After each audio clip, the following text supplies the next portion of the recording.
علی بھی اگلا سوال ہے، اگر کوئی شخص آلریڈی مقروض ہے تو کیا وہ قربانی دینے کے لیے قرضہ اٹھا سکتا ہے یا قربانی نہ دے؟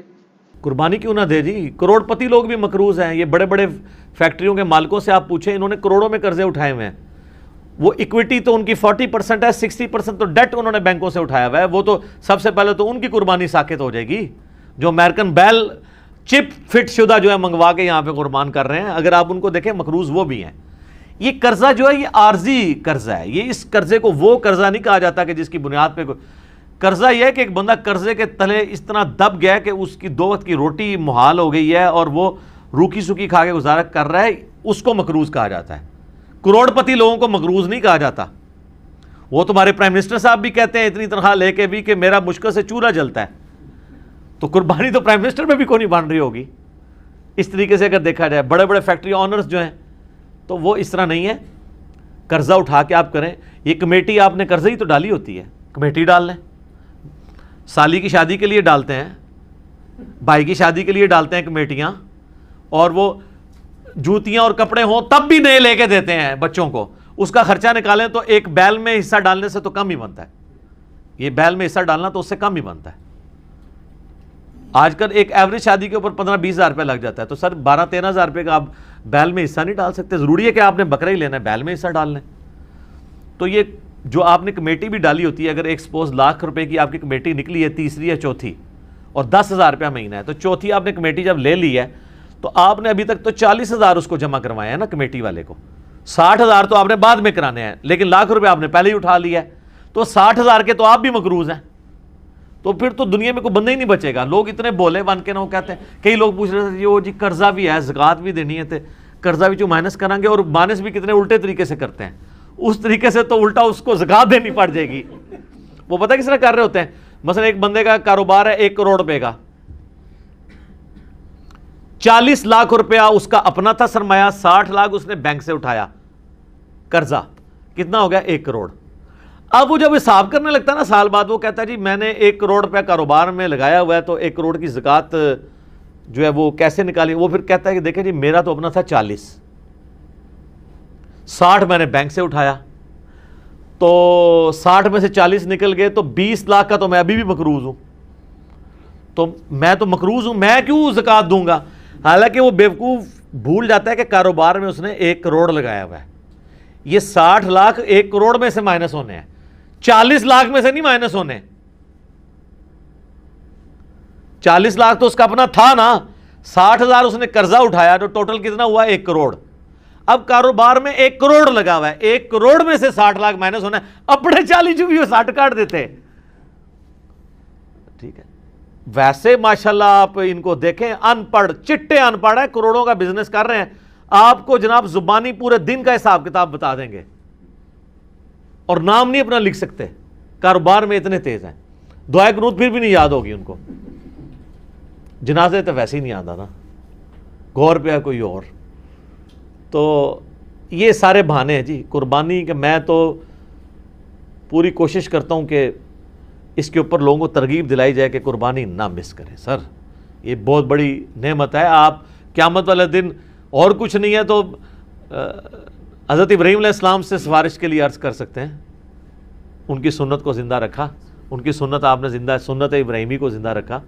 کوئی ایک نیکی اپنے ساتھ رکھیں اور اچھی چیز قربان کریں، ریاکاری کے لیے نہیں، جس طرح وہ یہ بھی دیکھیں آپ، یہ ٹی وی چینلز پہ شروع ہو جائے گا، وہ کراچی میں ایک بندہ ہے، وہ جناب بچپن میں ایک بیل اوپر 30 منزل پہ 4تھی منزل پہ چڑھا لیتا ہے، پھر وہ کرین آتی ہے اس کو اتارنے کے لیے۔ اس طریقے سے ایک بندہ ہے وہ جناب امریکن بیل منگواتا ہے، اس میں چپیں فٹ ہوئی ہوتی ہیں۔ تو اگر یہ وہ اللہ کے لیے اچھا جانور دینا بہت اچھی بات ہے، لیکن اس کی نمائش نہیں ہونی چاہیے۔ ریاکاری ہوئی تو اعمال برباد ہونے کا خدشہ ہے۔ مسند احمد میں حدیث ہے، جس نے دکھلاوے کے لیے نماز پڑھی اس نے شرک کیا، حالانکہ پڑھی نماز ہے، دکھلاوے کے لیے روزہ رکھا اس نے شرک کیا، اور دکھلاوے کے لیے اللہ کی راہ میں صدقہ کیا، یہ صدقہ ہی ہے نا اللہ کی راہ میں قربانی کرنا، تو اس نے شرک کیا۔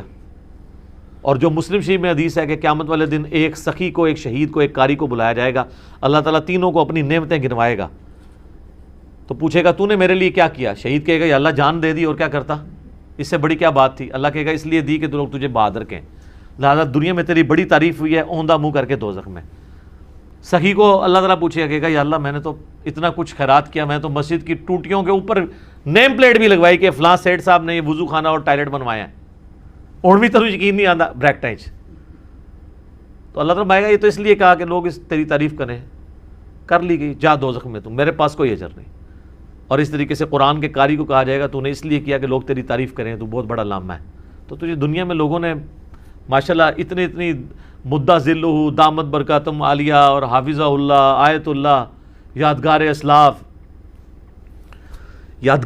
نہ لکھا کرو. یہ مطلب پتا کیا ہے کہ جڈا وڈا فراڈیا ہے نا, یہ اسلاف بھی ایڈے وڈے فراڈیے سن, یہ انہوں دی یاد ہی تازہ کر رہے ہیں نا. یہ تو اتنا خطرناک جملہ ہے نا, لکھا کرو. میرا دماغ ہوئے پاسے ٹوٹ جاتا ہے کہ یار یادگار اسلاف اگر یہ ہے تو یہ مطلب ہے جو میں سوچتا ہوں کہ پچھلے بھی یہی کچھ کرتے رہے ہیں اور یہ انہی کی یاد تازہ کر رہا ہے, تو یہ مطلب یہ انہی کی جائز روحانی اولاد ہے. یادگار اسلاف نہ لکھا کرو, ٹھیک ہے, اگر اسلاف کو آپ نے بچانا ہے تو. اور یہ باتیں کرنا صرف آسان ہے, دین کے اوپر چلنا بڑا مشکل کام ہے. تو جناب قرضہ اٹھانا پڑتا ہے تو کوئی مسئلہ نہیں, قرضہ کیا آپ کو سب مر چلیں, قرضہ اٹھا کمیٹی ڈال لیں, پلان کریں قربانی کے لیے. اگر آپ نے ہر مہینے میں بھی 1000 روپے علیحدہ کیا ہو نا, سال بعد 12,000 روپے بن جاتا ہے, آپ ایک حصہ ڈال ہی سکتے ہیں. تو اس کو جس طرح باقی خرچے رکھے ہوئے ہیں نا, بچوں کی فیسیں آج کل 2,000 سے تو سٹارٹ ہو رہی ہیں ایک عام نارمل سکول کے اندر, تو 24,000 روپے تو آپ بچوں کی فیس بھی سال کی دے رہے ہیں. ٹھیک ہے, کرونا کی وجہ سے پھر بھی حیا نہیں آئی ہے اسکول والوں کو کہ پیسے ہی کچھ کم کر دیں, فیسیں آپ سے پوری لے رہے ہیں. تو سال میں 1000 روپے علیحدہ کر کے آپ اللہ کی راہ میں قربانی نہیں کر سکتے؟ کرنی چاہیے. ایون قرضہ بھی اٹھانا پڑتا ہے, ضرور اٹھائیں, کریں, کیونکہ یہ قرضہ ایسا نہیں ہے کہ جو آپ کی گردن کو دبوچ لے گا, آپ آسانی سے اتار لیں گے. 12-13,000 روپیہ کیا چیز ہے؟ اب اس چکر میں نہ پڑ جائے کہ میں نے جا کے 50,000 روپے دی کوئی بیتل بکری جا کے لینی ہے, تو وہ تو ظاہر ہے اتنا بڑا ہاتھ بھی نہ ڈالیں آپ. ٹھیک ہے, نارمل قربانی کر لیں جو آپ گھر میں.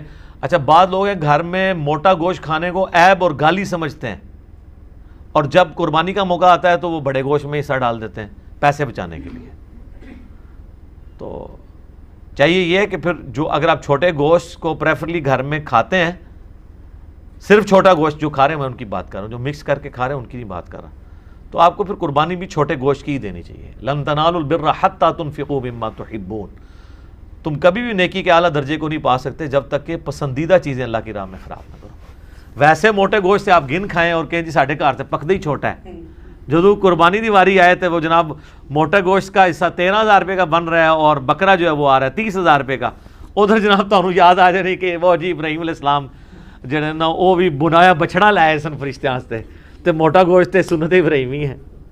ٹھیک ہے سر, بڑا گوشت سنت ابراہیمی ہے اور چھوٹا گوشت سنت محمدیہ ہے صلی اللہ علیہ وآلہ وسلم. بخاری مسلم میں حدیث شفاعت جو ہے وہ سٹارٹ ہی اس سے ہوتی ہے کہ نبی علیہ السلام کے سامنے دستی کا بکری کا گوشت رکھا تھا, آپ وہ ساتھ کھا رہے تھے اور آپ نے شفاعت والی حدیث بیان کی کہ قیامت والے دن سب کے سب لوگ پہلے حضرت آدم کے پاس جائیں گے. وہ حدیث کا آغاز ہی بخاری مسلم کا اس سے